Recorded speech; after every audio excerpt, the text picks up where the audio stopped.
안녕하세요. 10년차 직장인 스윙 투자자입니다. 오늘은 미국의 채권 금리가 급등하면서 반대로 한국 증시는 안 좋은 흐름을 보여줬는데요.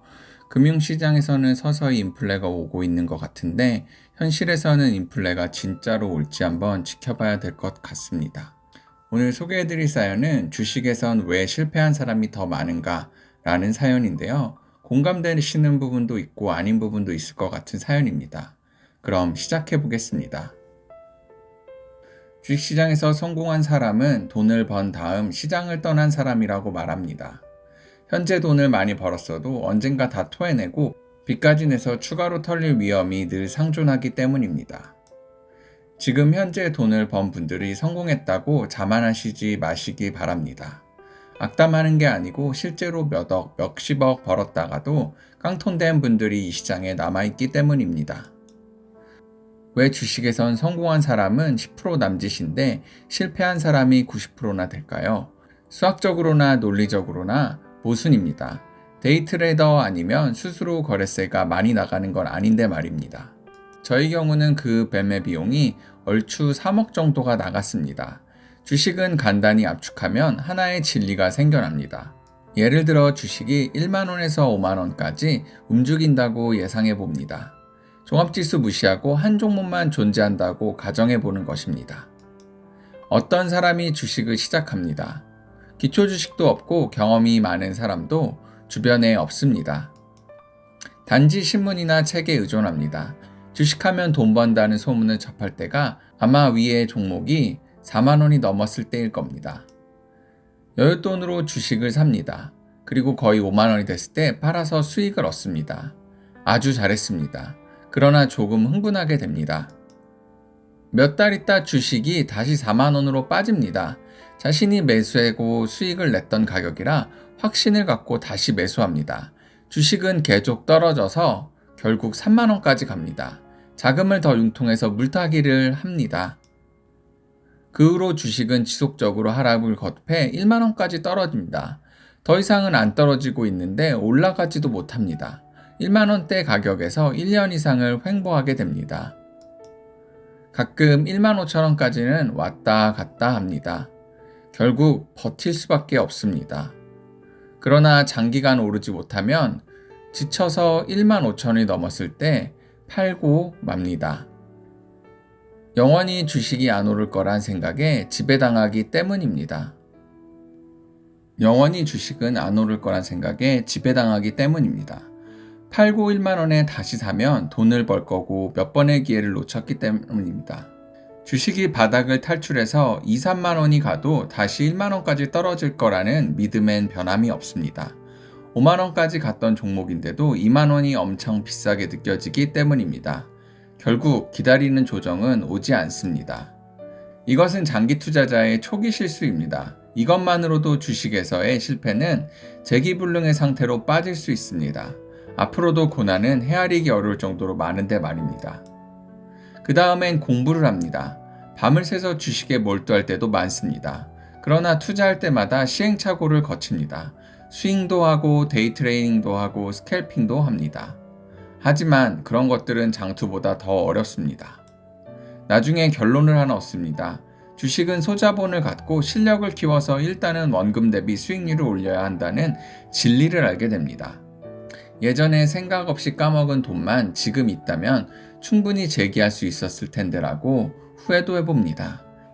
지금은 웬만큼 실력도 붙었고 자신도 있는데 그동안 까먹은 원금 때문에 자금 조달이 무에 가깝습니다. 그리고 인정합니다. 주식한 지 얼마 안 돼서 돈 번 사람보다 돈은 많이 까먹었지만 경험이 많은 사람이 실력을 인정하는 이유가 바로 그것입니다. 소자본 갖고 장기 투자하기 어렵습니다. 저 같아도 자금만 충분하면 매수 타이밍을 잘 잡아서 장기 투자하겠습니다. 몇 달 만에 따블이 올라도 성에 안 찹니다. 이미 잃었던 손실금에 비하면 가소롭기 때문입니다. 그러니 데이 트레이닝을 합니다. 잃지 않아도 매일매일 그 턱이 그 턱입니다. 벌었다 까먹고 벌었다 까먹고. 급등주에 투자하시는 분도 계십니다. 초기 급등주는 발굴 못하고 이미 끝물인 주식에 10배 튀겨보려고 올라탑니다. 그래서 깡통이 나오는 겁니다. 그래서 90%가 주식에서 실패합니다. 주식 오래 한 사람에게 과거에 까먹은 돈은 전부 장난이었으니까 전부 돌려주고 그 돈 가지고 다시 시작하라고 하면 예상외로 성공하는 분이 많이 나올 겁니다. 옛날 중3 때 수학여행을 갔다가 돌아오는 길에 천안에서 대절버스를 놓치고 낙오한 적이 있었습니다. 가방을 버스에 놓고 내려 돈도 없고 집에 돌아갈 일이 막막했습니다.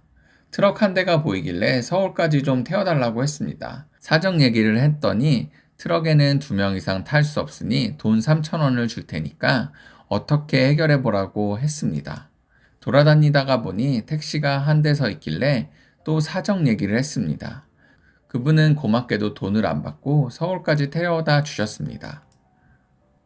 3,000원을 갖고 전철 타고 버스 타고 집에 돌아왔는데 우리 집과 학교가 발칵 뒤집혀져 있었습니다. 전 그때 두 분을 생각하고 누구든지 어려움 있으면 무조건 돕자가 제 신조입니다. 그것이 그 두 분에 대한 보답이라고 느끼며 살아왔습니다. 비록 남한테 이용당하는 한이 있어도 왜 개인적인 예를 들었냐 하면 주식도 비슷하다는 생각이 들어서입니다. 부산에서 주식을 사서 가만히 들고 있으면 서울까지 왔을 때 몇 배의 수익을 가져다 줄 수 있습니다. 저처럼 딴청하다 버스를 놓친다든가 버스를 잘못 갈아타서 부산이 아닌 제주도까지 간다든가 하면 정말 낭패입니다. 더 빨리 간다고 비행기나 배를 탈 수도 있습니다. 방향 감각을 잃은 채 말입니다. 어찌되었든 주식시장에서 개인의 운명은 결정된 것 같습니다. 지금은 모두가 악조건입니다. 이런 악조건 속에서 10%는 살아남는다고 했으니 이를 악물고 열심히 할 수밖에 없을 것 같습니다. 마지막으로 주식 투자자의 10%는 성공, 90%는 실패는 이미 실패한 사람들 중에서의 패자부활전이란 생각을 합니다. 약간의 장기 개념으로 보면 실패 안 하고 성공한 사람은 아마 이 10%에 낄 수 없다는 게 제 생각입니다. 어떠셨나요? 이번 사연에서 제가 가장 공감이 되었던 부분은 시장에 멋모르고 들어와 수업료를 지불하다 보니 원금이 많이 까여서 실력은 쌓여 있는데 이제는 잘할 수 있을 것 같아서 다시 도전을 해보지만 그때는 예전만큼의 시드가 없는 경우가 많다는 것입니다.